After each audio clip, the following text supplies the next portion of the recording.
Okay, hey everybody, it is 4:01 on July 10th here on the Eastern United States. I know we have people from all over, so various different times, but I'm going to go ahead and get started. We are here today in our kickoff series for the webinar, and today's is called What Harvard Taught Me, but My Kids Made Me Learn. My name is Bea Wray, and I am just over the moon excited to be a part of this launch and a part of this day. And I've chosen it as the way to celebrate my 50th birthday. So thank you so much for being part of my celebration and being part of our conversation. Let's continue on. So welcome. When I talk about what Harvard taught me, but my kids made me learn, there's a essence of what I'm trying to say is that business is indeed done with people, so people skills matter. And that's what we're going to talk about, is how is that relevant in business? And for me, the message is that parenting can be a breakthrough for, not necessarily just a break from your career. I'm very blessed that that's how it played out for me. I was able to sell a company and take 6 years off, live on a bridgeless island called the Fusky Island. It's literally right next to heaven. And when I had this time alone with my children and went back to work, I was scared. And I had thought that I had lost all of my skills. And I thought, how am I going to do this? And how am I going to have these conversations? And what's interesting is it was at that time that my career took off. And I found that I was more efficient, I was more effective, I was more impactful. I was able to receive feedback from a great number of people that were just thanking me for making this connection or creating an event or helping them find funding or providing advice. And I kept asking the question, well, what did I do to help? And how did I do that thing? And where did I get that skill? And the answer was always from being a mom. So we're going to talk about that and what that looked like for me. So what do we expect in our conversation today? I will talk about some entrepreneurial lessons. I will talk about people insights, and I will talk about business teachings. Certainly, we'll do some talk about parenting. What I'm expecting from you is that you look just like this beautiful woman and her very happy smile. I'm so grateful to her. This picture was actually taken when I was giving a boot camp a couple weeks ago in Atlanta, and what a gift she has given to me. I am not going to assume that she is laughing at my fashion flaws, but rather that hopefully I said something engaging or fun or interesting. But I'm so grateful for her smile, and I don't get the chance to see the camera on you today, but I'm going to imagine you with that smile and engaged all along the way. And for whom? So who should be or is or could be listening here? And what we have, it's really, this conversation is targeted towards business executives, to entrepreneurs, and certainly to parents. From home. So let me tell you a little bit about myself. I did attend the Harvard Business School. I was able to, I'm coming up on my 20th anniversary, so time to start planning the reunion, and that means I graduated in 1999. This was a very incredible time to graduate as the dot-com boom and then bust was just taking off. This was the year where Harvard MBAs were sought after for consulting gigs, and we could eat all the lobster we wanted because they couldn't get enough people to go to Wall Street or into consulting, because everyone was heading out to, mostly to Silicon Valley, but certain areas of Boston and Texas to go start companies. So really incredible experience to be there, great learning, still very, very close. As a matter of fact, it was just yesterday that I was in charge of submitting my Section J notes for the kind of a magazine that comes out, you know, who's doing what. And so great network, great learning. But I think in particular, being able to go at that time offered me a great number of lessons. And one is, I have friends that have experienced plenty of failure, personal failure, professional failure. and other friends who have literally made hundreds of millions of dollars, bought professional sports teams, etc., because it was such a time of great risk and great reward. So that's been fun for me to see. And interestingly enough, there is not, not to belittle the accomplishments of some, but what I love witnessing is that the people who were 100 times more successful on paper are not 100 times smarter or 100 times more hardworking. Those things matter, but so do so many other things in life. And so we're going to talk about a little bit of that. So I'm the founder of several companies. The one I've mentioned here is Source Harbor, because that was the company that allowed me the greatest exit. I talked a little bit about that. I did end up having 6 years to be sort of out of the business day-to-day world, and that was because we were able to sell a company. A lot of people are interested in this story, not because I sold the company, but because of some of the challenges along the way. This was a place where at the time we had $4,000 worth of revenue. That's it. And at that point, a $1.8 billion company spent $500,000 suing my company because we were, in quotes, air quotes, putting them out of business. So what I share that with you because I know what it's like to have a hard day. I really have been there. We were able to survive through that lawsuit and end up building the business to the point where we had clients in 14 different countries, and eventually we're able to sell that. Selling the company is a whole nother story, take its own webinar, but great experience. And I've spent most of my time as a coach, mentor, investor to other entrepreneurs. Once as running an executive director of a nonprofit, The Creative Coast, out of Savannah, Georgia, and another time as in a for-profit organization called Forbes Books. You're familiar with that brand, I'm sure. And so those were two different kinds of really neat experiences, but gave me a broad range of people from whom I could learn about their business, and two different levels. One was very idea stage, and another was sort of a $10 to $50 million company that we would work with and serve, and different sets of challenges. So at this point, I am publishing a book. It's called What Harvard Taught Me, but My Kids Made Me Learn. I talked a little bit about why I came up with that idea, and I'm so excited that you're a part of this first webinar. The book shall be out by the end of this year, and there's a website that we have up, and you can be a part of that or join the mailing list if that's something you would like to do. I have the blessing of being an Aspen Institute Fellow. It's perhaps given me more, at least as much as even attending Harvard. This is a really impactful group. At the end of this month, I'll go to the annual trek out to the Aspen Institute. And for me, I concentrate a lot of my energies in entrepreneurship there, but it is really all about impact and the legacy that we leave in our world and in our community. So I feel very grateful to have that support group. These smiley bugaboos you see are my 3 children and my greatest joy. And again, what I've learned when I review, how did I learn this? It was always because I was a mom. So what types of lessons will we cover today? There's a wide variety, variety. We'll be talking about communicating. We'll be talking about listening. Of course, that's part of communicating, but it's worth setting it out on its own so that we make sure we pay close attention to what it takes to listen. Focus, alignment, strategy, and a few more sprinkles in there. Who is here?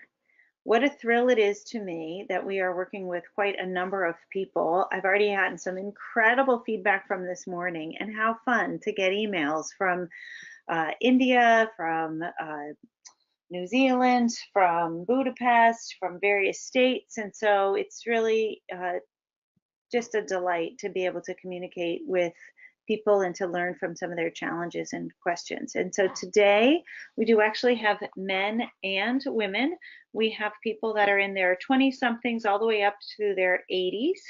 We have business leaders as well as stay-at-home parents. I've mentioned that this afternoon we have 4 different countries. We had about the same this morning, and several states. Many people are actual entrepreneurs, and there's certainly you. And you may fit one of those categories, certainly your age. If you're out of that age range, please send me a little note and let me know. But I really am excited that you're here and look forward to your feedback. Why are we talking about what Harvard taught me, but my kids made me learn? I talked a little bit about where I think I received my skills, but I also wanted to share with you sort of a passion, is that if just one person hears this message and says, gosh, I'm that much more motivated to go back to work. I'm that much less intimidated to step back in. I feel that much more empowered or able to translate my experiences either with my children or with their children's community active groups, or with the way I've been able to think through some parenting challenges or communication challenges, and I'm going to parlay them into business. That would really excite me. The same thing is true on a hiring side, that if there's one HR executive that discounts time away a little less and builds in learning or understands some of the learning that can happen in a different environment, then I'm really excited. So I've already mentioned how excited I am to have both men and women, and I want to be all sort of on the same team, but it's worth pointing out two different things here. One is that in my experience, when men come to the business table and talk about their families and their children, they gain credibility. And unfortunately, to much of my experience to date, when women come to a business table and they talk about their children, to some degree, it's discounted. I'm not trying to discourage anyone at all. I'm trying to call out something that I've learned from experience. Now, of course, I'm not shy about sharing that I have children, but I am quite careful to be clear on my accomplishments, my goals, achieving those goals, setting milestones, keeping my eye on them, so that there's no room for someone to misinterpret that because I coached a soccer team or was involved in a dance activity or sat on a board for something for my children, that adds to my business success and doesn't detract. And sometimes I have to connect those dots for people. And so I just put it out there so that I find that when things are called out and articulated, the problem diminishes. And I hope that this conversation, one of the reasons I want to have this conversation, is so we can minimize those gaps between the way certain people are treated and understood, and that we can recognize that diverse perspectives and diverse people and diverse experiences make much, much stronger companies and communities. So now is a great time to build that momentum. So I mentioned Sheryl Sandberg because in her first book, Lean In, Sheryl Sandberg introduced a concept which I am going to call the jungle gym concept, where she dismisses the idea that career growth is about a ladder, a linear path, that we just go one rung up and down, or just up, hopefully, the corporate ladder. And what she said is that today's career paths are more like a jungle gym. They go a little left, a little right, that wherever you find yourself, there are people and networks and experiences and skills that you can be growing as you're in that spot on the jungle gym. And one of my goals, one of my why for why we have this conversation, is to validate that parenthood is an important place in the jungle gym of your career. So let's talk about what is the Millennial Women's Network. The millennialwomen.net is a place that I hope you will visit. You might become a member. Maybe you've enjoyed this webinar. You might want to sign up for some of our others. There's a Facebook group. It is basically a place for support, connection, content, webinars, mentoring, and conversation. I am incredibly excited that we have brought together women from, I believe now, 24 different countries. And it's been super fun to watch conversations between someone in Jamaica talking about hiring challenges and how that might be different from someone in Brussels. And so, um, mostly we have young women here, mostly who are looking to launch a company.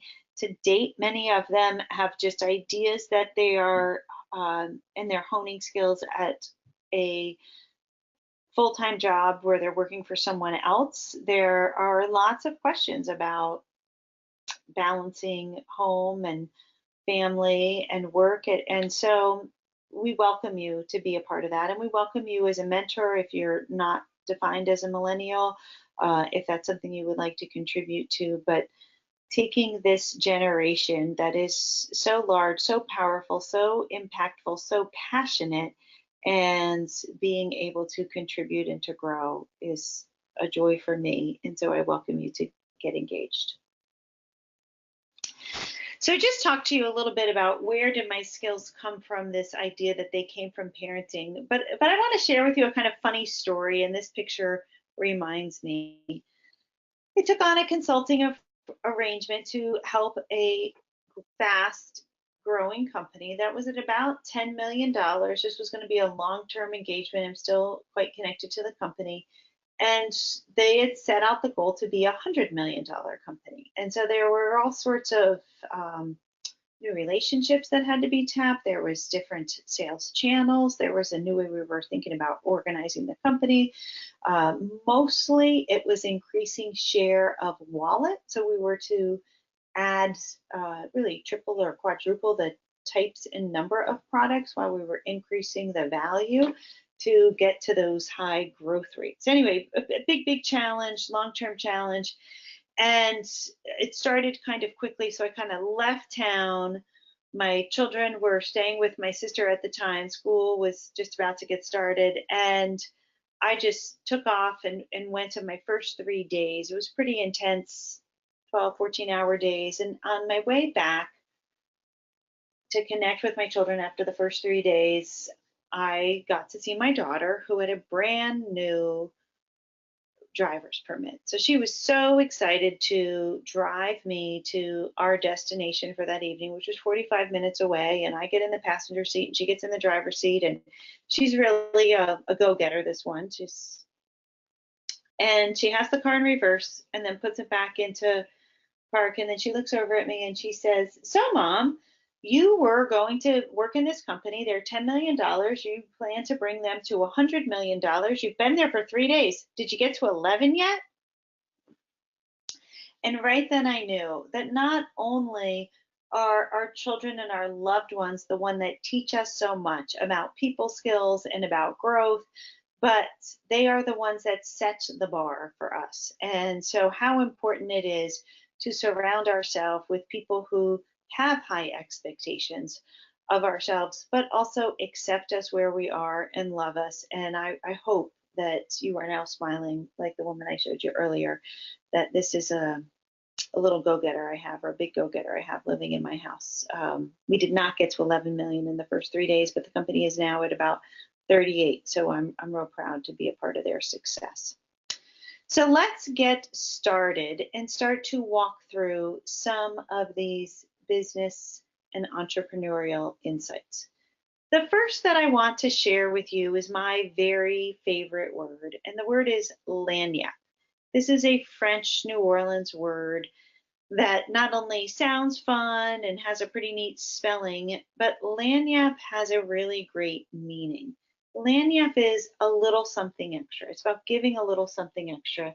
And my understanding of its history in New Orleans is that as the wheat was coming down the Mississippi River and getting to sort of its last stop, a bushel might be sold for $1.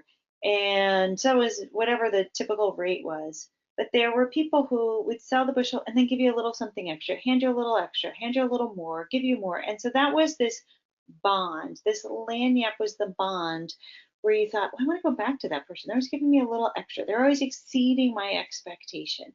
And so as a business person, I will share with you that going deeper has always meant more in my success than going wider.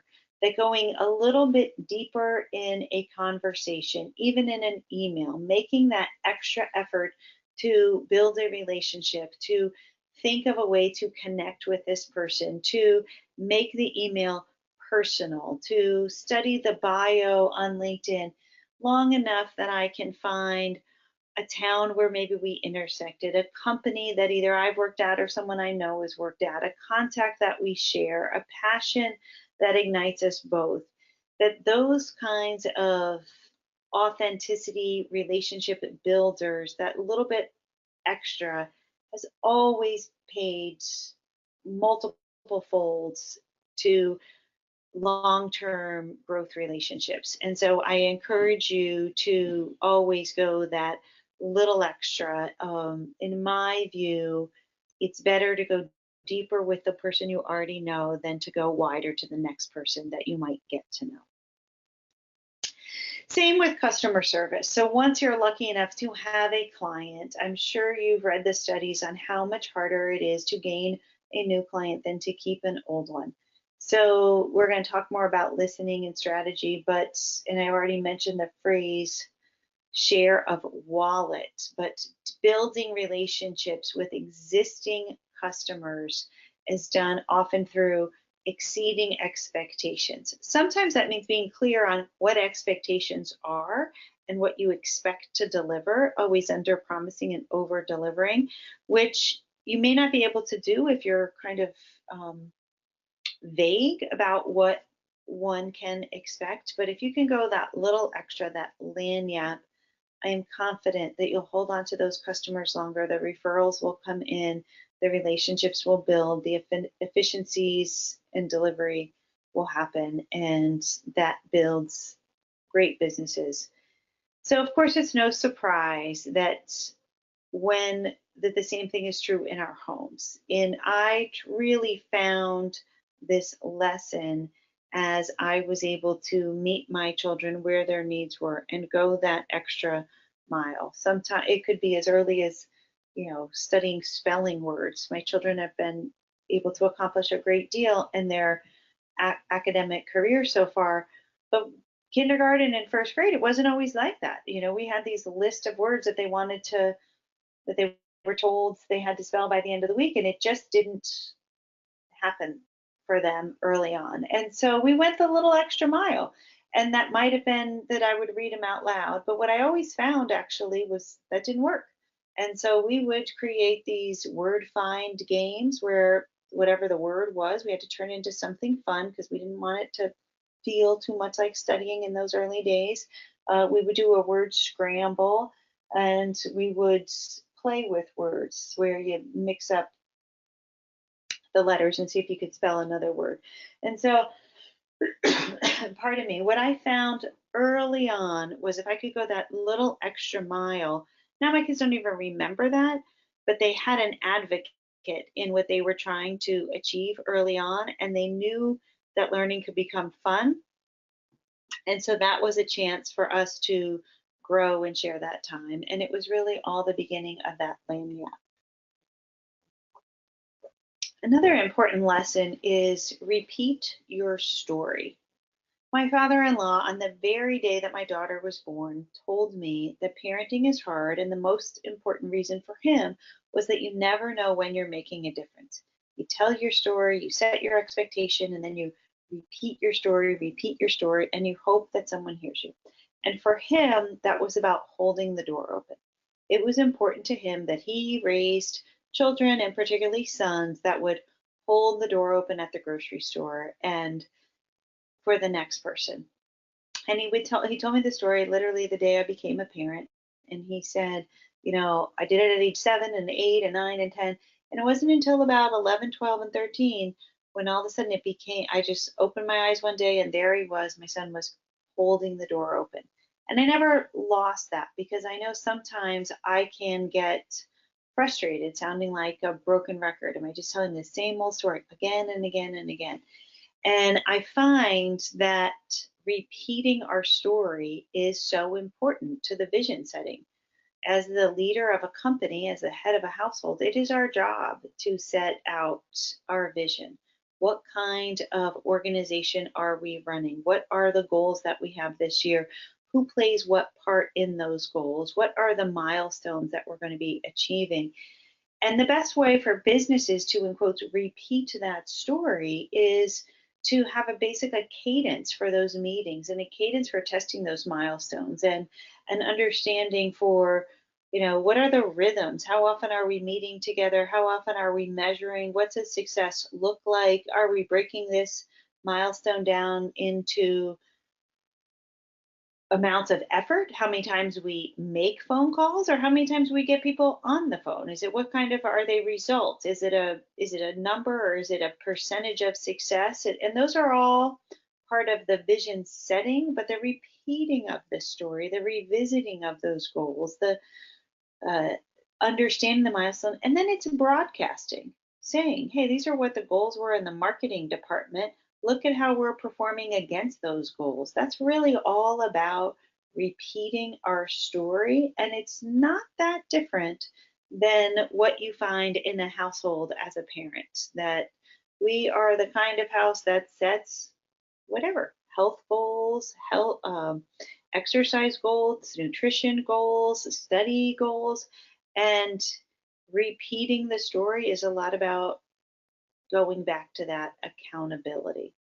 I've noted here one story that was of particular importance to me, and that was when we were at a professional golf outing, and it was busy and a little bit hectic, and I had one kind of maybe first grader. So he needed a lot of help and needed some eyes on him. And the other children were a little bit older, still in grade school. But I needed to go spend some time with my parents. And it was such a thrill to turn back. I have this one vision of the, not one, but two older children helping the younger with, it was like a putting game. And I was so excited because they were living into the vision of helping one another out and helping one another achieve their goals. So that was a great experience for me. So I don't know if any of you are about at dinner time, but this picture is about a fancy dessert, and it really was a great evening. But I share it with you because it helps me introduce a conversation about alignment. Alignment is so important when we're talking about teams, and making sure that our incentives are aligned, our goals are aligned, that we don't have one group, i.e. marketing, chasing after a number of leads, but not caring about quality of leads, for example, while we have another group, i.e. sales, that is frustrated with the quality. So alignment is very, very critical. So this is a conversation I wanted to share, and I kind of want to dive a little bit deeper. And most of today is about what Harvard taught me, but my kids made me learn. And on this slide, I'm going to talk to you a little bit about a book. That's a book that's coming out next year, and it is called "Can't Make This Bleep Up: Big Mistakes Real Companies Make." So I'm actually going to dive into a story because I think maybe you can learn a little bit, or I'd love to share, and I'll learn when I talk about it, where I saw a company that was out of alignment. And in this company, we had hired a person who was very, and put him in a very senior position. This person's last 15 years of experience had been literally selling a $2 to an $8 dessert. Now he's in a position to oversee operations connected to a $200,000 contract. Now ask yourself if that makes sense. Let me show you how and why that rolled out. So did it make sense? Maybe. He was senior, he knew about sales, he knew a little bit about people, and he knew about processes. But let's talk about things like sales cycle. So I asked him, I said, do you know the sales cycle for this $200,000 contract? And what was so shocking was that not only did he not know it, which by the way, was about 4 months, he had never thought to ask it. Because if you're working on a sales cycle of a dessert, you got it. It's at best through dinner, but for the most part, it's 5 minutes. It's when someone comes up and says, hey, it's time for dessert. Have you been thinking about it? Maybe you planted the seed the hour early, but it's not a 4 minute, I'm sorry, it's not a 4 month conversation. So that's one thing. And so not only had this gentleman never thought about, well, what is a sales cycle in the contract? How are we going to move these leads from first contact through the 4 steps of bringing them into the fold, selling them what we call them a mini sale, a $5,000 sale, to moving them up to the $200,000 sale and a long-term relationship. But also, how does that impact sales commissions and sales incentives all along the way, and the transfer from marketing to sales? So I put that out there because my guess is somewhere in your organization, there may be something that is off kilter with alignment. And so that example is one I wanted to offer, is that this individual, so well experienced with the $8 dessert, made at least that mistake in the $200,000 contract. But to take it a little bit further, I'll just pick on him a little bit longer and share with you that not only was he not thinking about sales cycle, he hadn't thought about payment terms and payment cycle. And so I'm sure you can imagine an $8 dessert is paid at the time before the ice cream, or maybe just as the ice cream is melted. It's paid immediately, or at least the credit card is given immediately. You may not pay it for a month or whenever your credit card bill comes due. A $200,000 contract, however, in this situation was an 18-month cycle. So again, if you're out of alignment, your history, your skill set, your ability may not make great decisions about pay, incentive, compensation. And in this case, there was someone making these decisions, setting commission rates, setting commission shares, setting referrals, number of leads, etc., basing it on a immediate payment, when in reality, in this case, it was an 18-month payment cycle. So sounds really obvious, and one of the reasons I love that book and those stories, Can't Make This Bleep Up, is so often I watch it all day long. I hear it in politics. Hey, we should run governments like we run business. And I think, are you kidding? We run business terribly. We make tons of mistakes. I see lots and lots of crazy mistakes in business all day long. And this forum doesn't offer me the opportunity to speak in detail about all of those things. We just don't have time to dive into it. That'll be another webinar. But it is important to ask why. Why do we make these mistakes? And the thing that I want to tie this back to with what Harvard taught me, my kids made me learn, is that it always comes down to people skills. So again, I'm going to go back to Mr. Dessert and share with you, how on earth could a smart CEO hire in this senior person who was making these blatant mistakes? And the reason was insecurity. There was a young CEO who wanted the validation that he could hire someone, the prestige. He wanted the chance to impress his peers. He wanted that validation that he hired someone from a public company. And so we brought him in, even though he was making terrible mistakes within his company. And so that's like a core emotional, I'll call it a weakness. It's funny, I just watched, I think it's called The Greatest Show, this movie, and a whole parallel of the decisions that Barnum had made so that he could be validated. He had sort of a hole in his self-concept and heart. And I watch mistake after mistake after mistake in business be made from similar types of emotional drivers, which is why, again, people skills, communication skills, in the end, are the most important things that will lead to you to business, financial, call it spreadsheet success. So to kind of bring this slide and conversation about alignment together, I will just share with you one fun message that my son gave me one day. And he just said, Mom, if they ride horses, why do we call them cowboys? I mean, don't you just love children and their perspectives? And I really kept that phrase on my desk because it helped me to remember how we sometimes assign people to the wrong jobs, we make the wrong assumptions. Reminds me to laugh, reminds me that the new and fresh perspective is oftentimes one of the most insightful. So I wanted to offer you that sentence. And lastly, I'll just make a comment that so often our culture is opposed to our calling. Our mission is not in alignment with where we might find ourselves. And so, if that is happening, there will be confusion. So, when it comes to business, aligning yourself with your core values of your organization can really make or break your experience, and figuring out early what those core values are for yourself and figuring out what they are for your company, your organization, setting them, I think, will lead to a lot of happiness. And it breaks it down to the minute decisions. I was consulting with a company recently, a pretty new company. They're looking to start franchising. They sell these acai bowls, great healthy food. It's about a $10 snack, basically. And I was asking them questions about the return on their investment in energy and how much money they spend on electricity.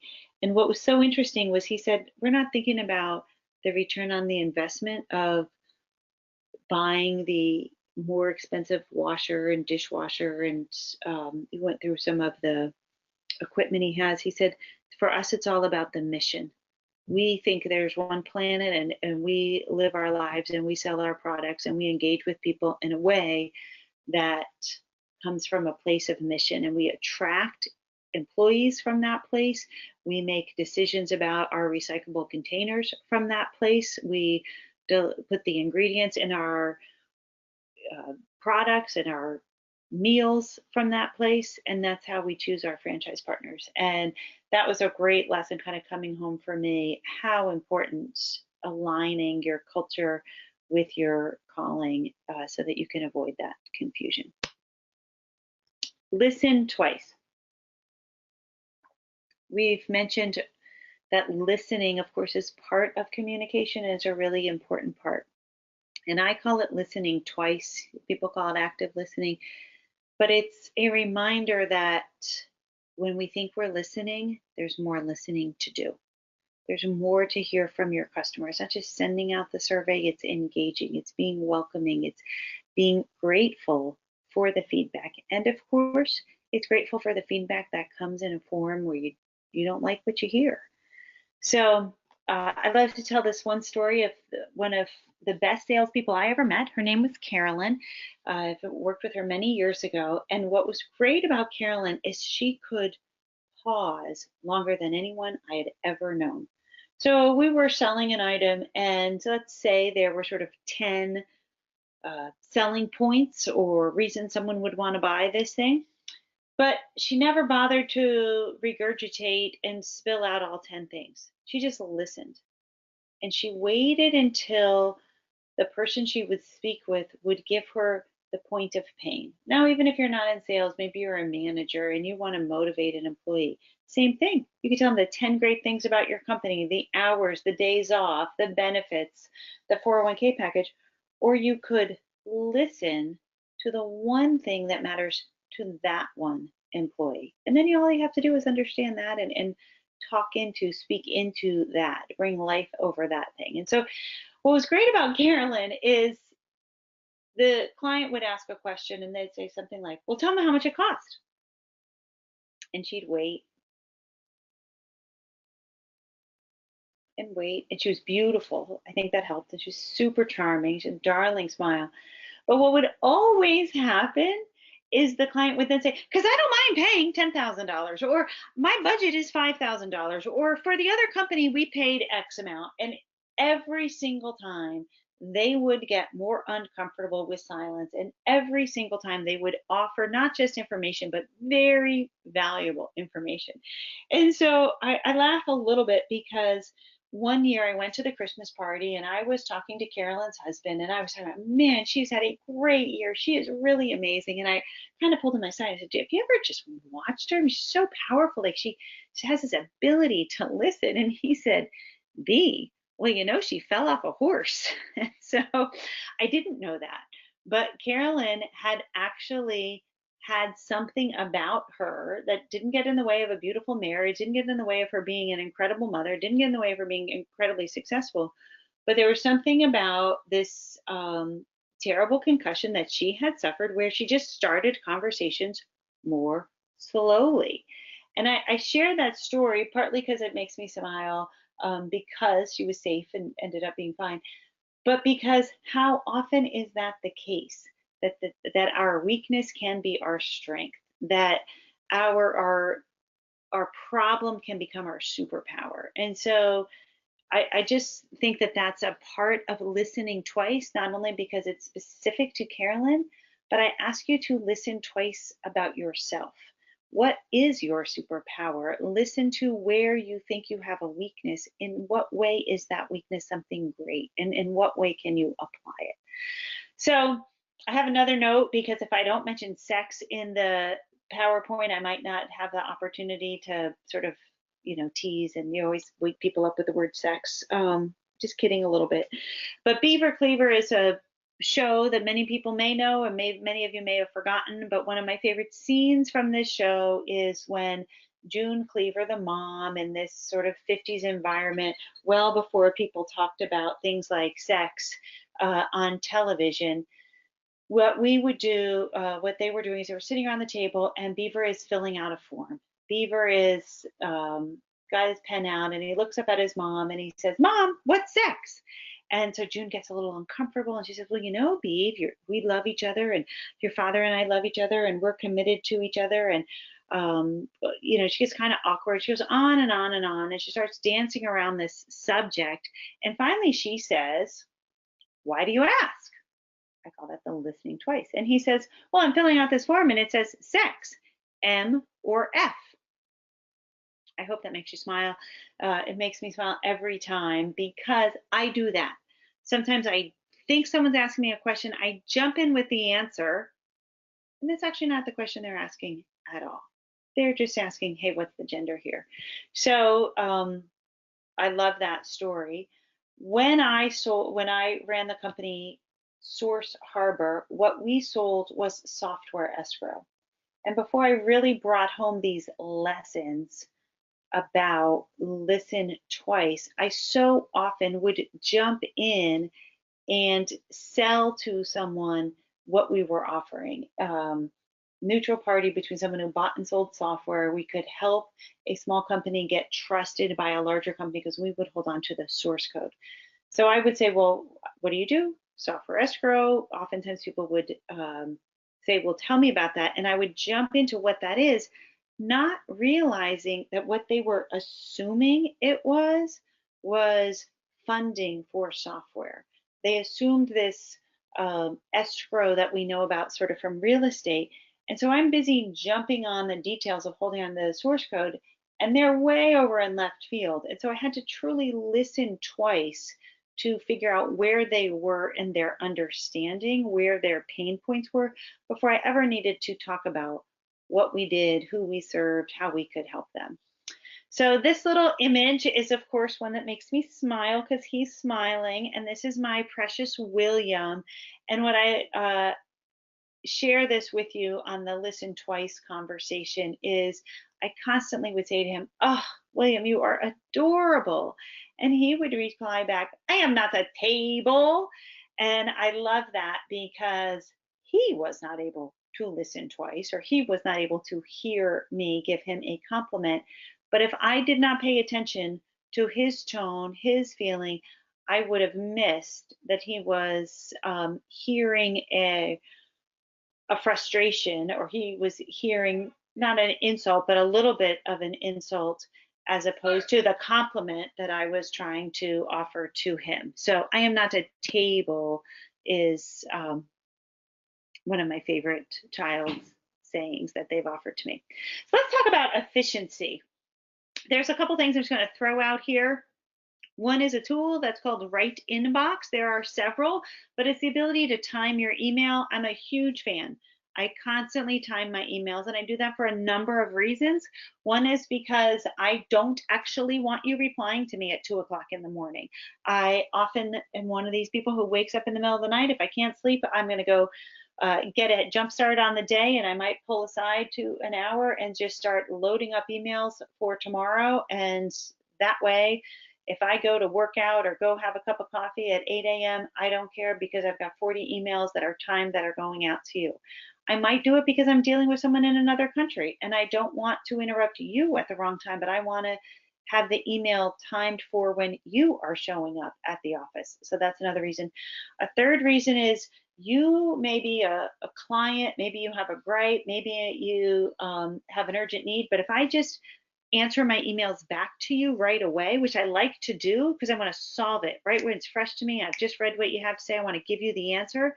But if I send it right away, you might then reply to me again, as opposed to me waiting 1 hour and going and answering 4 or 5 other people's questions. Same with an employee. So most people are more than happy with a 1 to 2 hour response in the middle of a business day. So Right Inbox allows me to do that. I get the emails in, I get 8 emails from 8 different employees.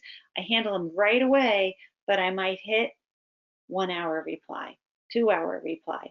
Now I have the chance to answer each of those emails in that lagniappe, thoughtful, engaging way because I'm not getting the third, second, fourth iteration reply back to my reply. So I'm a big, big fan of Right Inbox. I'm a big fan of the auto calendar. So in my signature, it says right there, I use Calendly, there's You Can Book Me, Google has one, but I'm always sending out a link for 2 reasons. I want to give you the power to, really for 3 reasons. I want to give you the power to come meet with me. And this is really important in customer service because now there's tons of statistics that say if people feel that they are in control or they have a way to engage, they are going to feel more power. So they're less likely as a irritated customer to say, well, they never set up a time to talk to me. If of course there's a link that says sign up, I would love to talk to you at your convenience. So I'm a big fan of the auto calendar. The second reason is, of course, then it shows up. So now I'm not going to miss any meetings because they will automatically be in my Google Calendar. All of the rules about where I'm meeting and the phone number that we're calling, so on and so forth, is all right there, and the participants are all right there. The third reason is, of course, we don't waste that time back and forth. I have Tuesday free, 10 and 2. I have Wednesday, whatever. We have it all handled, and it's very, very efficient. So that works great for me. A third sort of efficiency tool that I'll share is the conference line. I now try to have all of my sales calls and my mentoring calls on a conference line. It's usually free, 1-800, I think it's called freeconferencecall.com. And there's lots of reasons for that. I'm calling in the same phone number all day long. So it's, speed dial on my phone. I might be taking a walk. I can always call right in. The second reason is so that I can go for a walk. And if I need to take notes, I can listen to the conversation a little bit later. Third is sometimes I'm not taking a walk. I'm just focusing on taking notes, but I'm not worried so much about missing one thing or all of those names that get dropped throughout. I don't have to stop the flow of the conversation to go back because I've just had it on a conference line.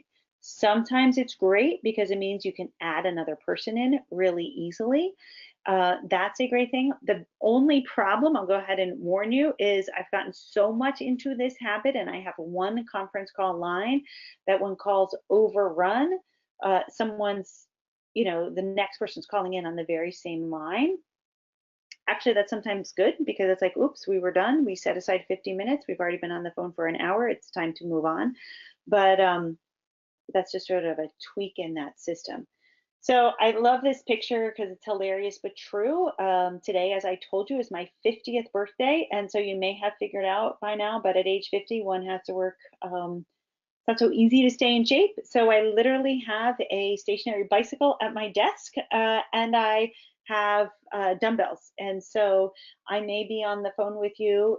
I don't always love the video conference because I'm not sure I want you to know that I am worried about, not worried is too strong of a word, but I'm laughing over keeping my arms in good shape and keeping my body toned so that I can stay healthy. I laugh a little bit because I have a dear friend who's publishing a book called The Right to Bear Arms, B-A-R-E, and I just think that's hilarious. And she's a fabulous businesswoman. She's just turned 70, and she's recognizing that women, as they age, often are not as respected around the business table.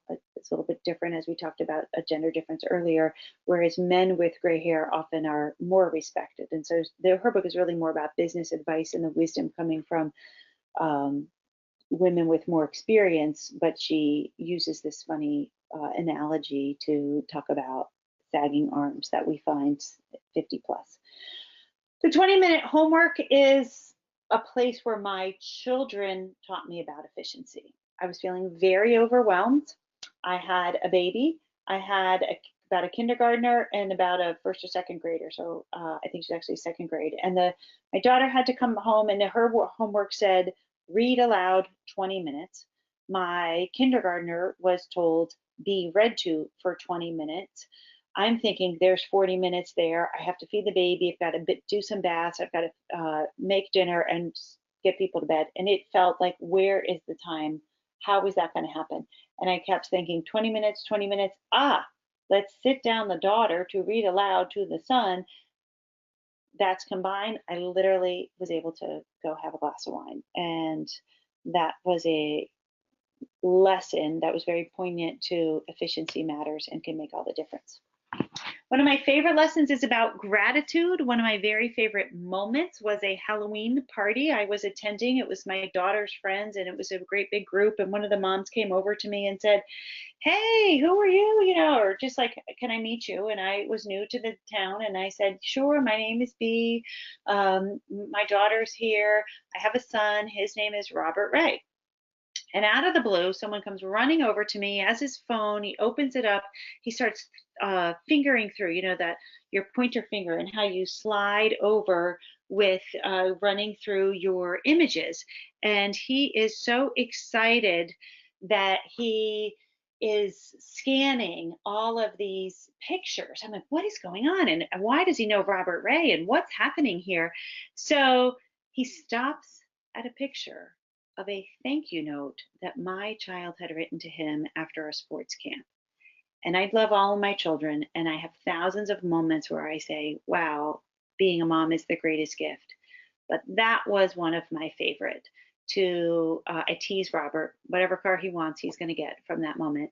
But he had written a thank you note about this was a Christian camp and what it had meant for his faith and what it had meant for his sports.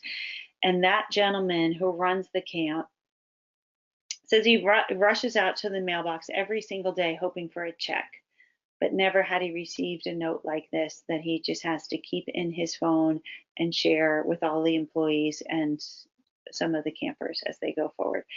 So I share that, because it was a great moment, but actually I like to write thank you notes not for the person who receives them. I write thank you notes because of what it does in me. And I believe that energy and our energy and the positive energy is absolutely something that we need to protect and harness and grow. And we need to feed into ourselves and feed into those around us. And gratitude is the absolute best way I have found to be able to do so.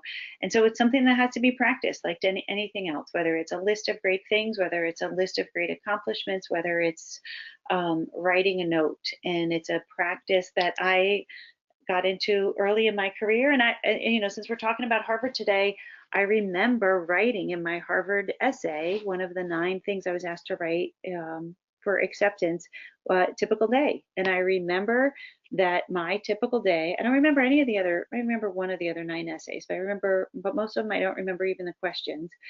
And I remember that this typical day, my typical day ended with writing at least one thank you note. And I believe that Harvard cared about that. But the biggest change is what happens to me. And what happened to me is something that I encourage in my kids. So I now buy thank you notes by the box, and I ask my kids to write one thank you note every single day, because as a single working mom, I know when I come off of a day of work and a big commute, and I walk into a house where someone's written a note and thought about gratitude, they're happier, they're nicer. The demands of, can I have, what's for dinner, can you take me, where are the clean clothes, are just less. So I'm a big fan of gratitude and thank you notes. I'm talking a little too slowly here, so I'm going to speed it up. But delegation, each of us know that if we're going to run a company, we need to know how to delegate, and we need to know how to meet people where they are. So for me, that meant that my children never did activities until they could sign themselves up.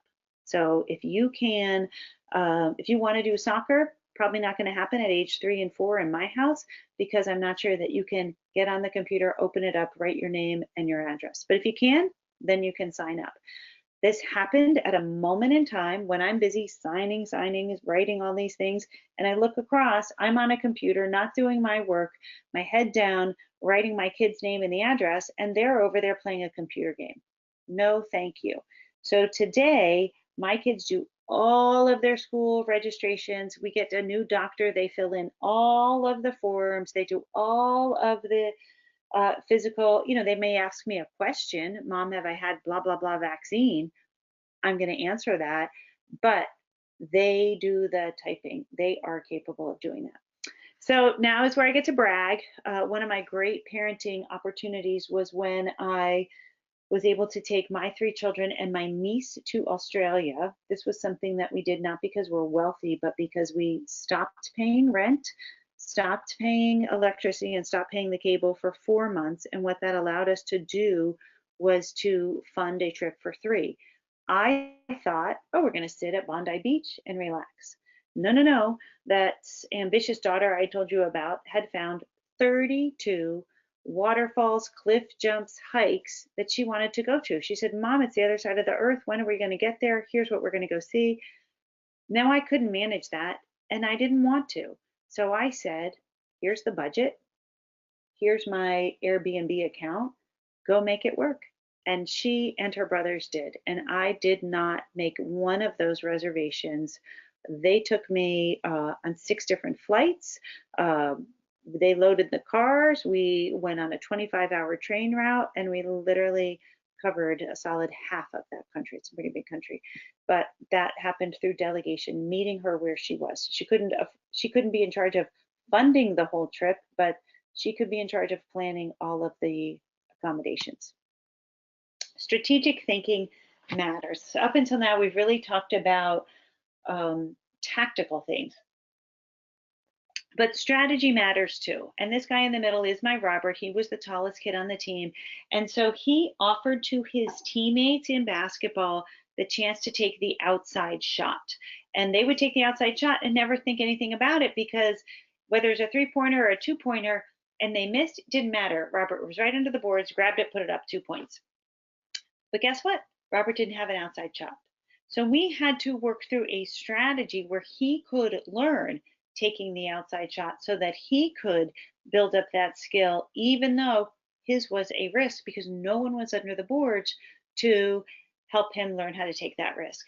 But it was also a long-term strategy, because Robert is 6'2" now, may get up to 6'3" or 6'4", but that's not the kind of height that even in high school where we live, and certainly not college, he has the height to play under the boards in basketball. So he had to strategize long term. How do I build my skill set so that I can be a ball handler, so that I can have that shot? And he was able to do so.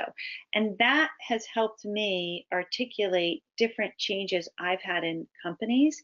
One was where we took a company that was organized by function, marketing, sales, or operations, and moved it to be organized by verticals, totally flipping the company on its ear.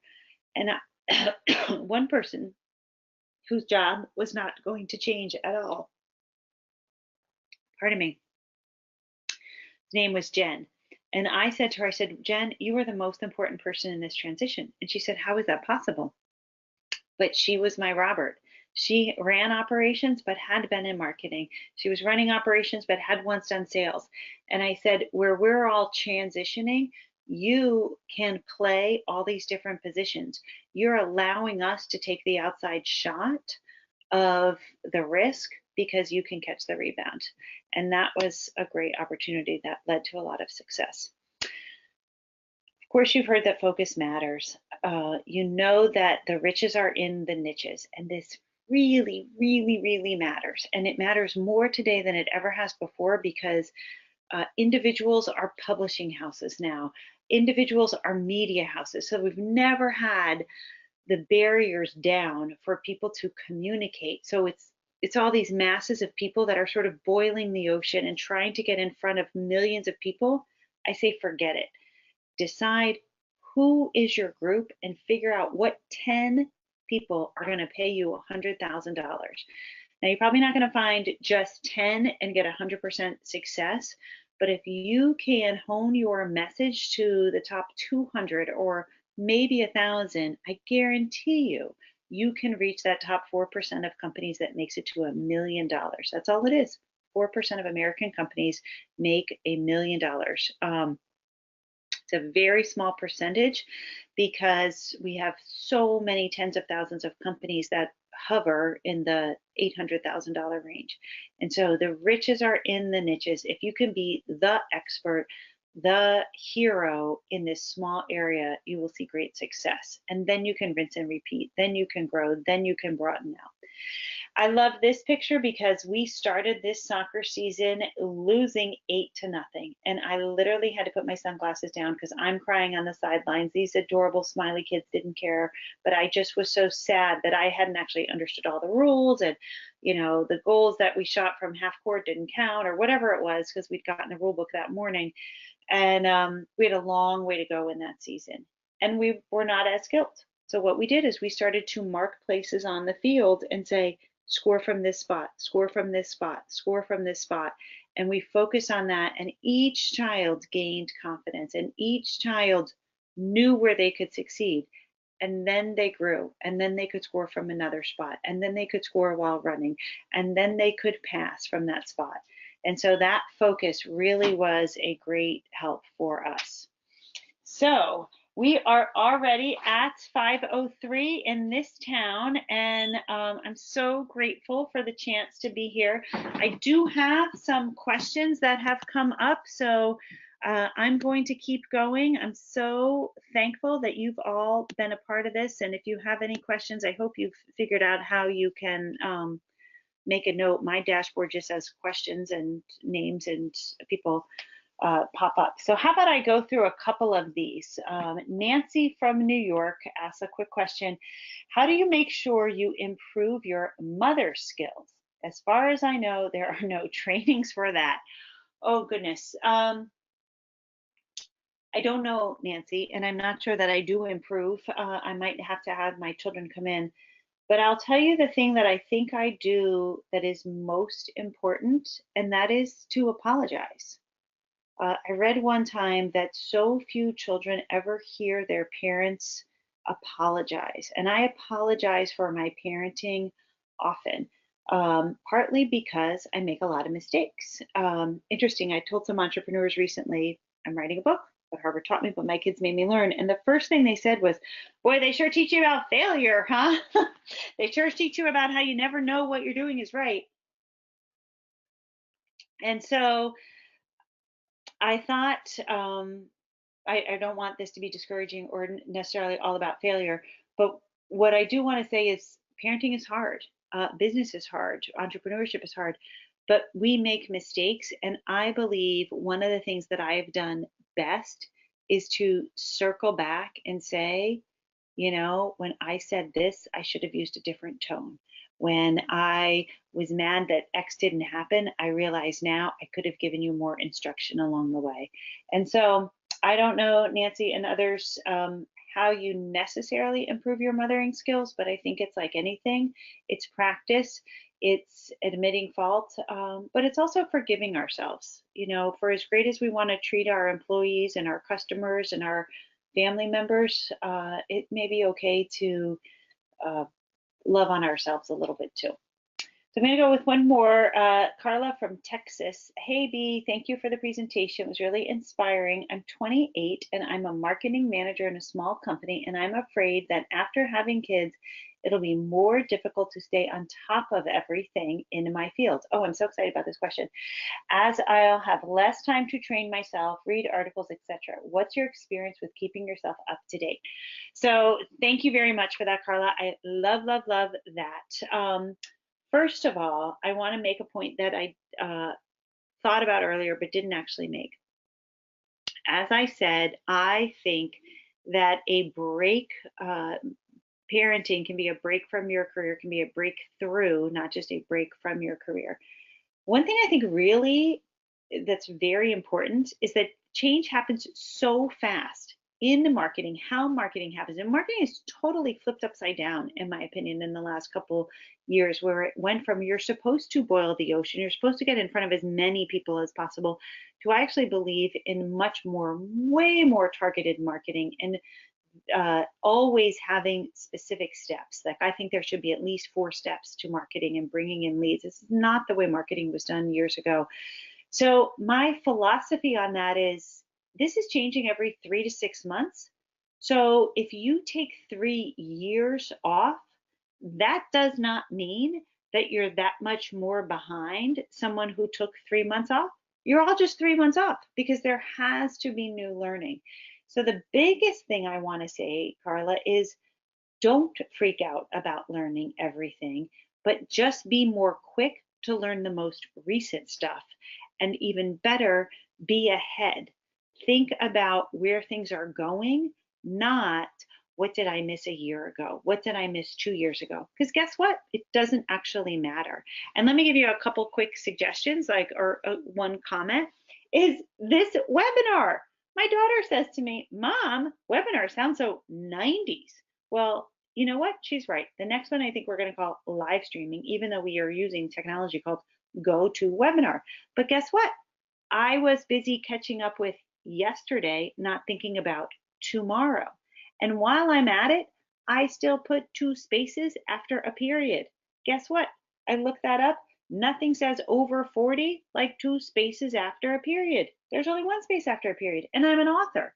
So, you know, Carla, there are so many things that change so fast, but I actually am asking you to worry less about that, not more, because you don't actually have to go pick up everything that maybe you missed a year and a half ago. Just be thinking about where you are going. I hope that that is the encouragement I intend for it to be, not you know, oh my gosh, it's changing so fast. Keep up with every single thing.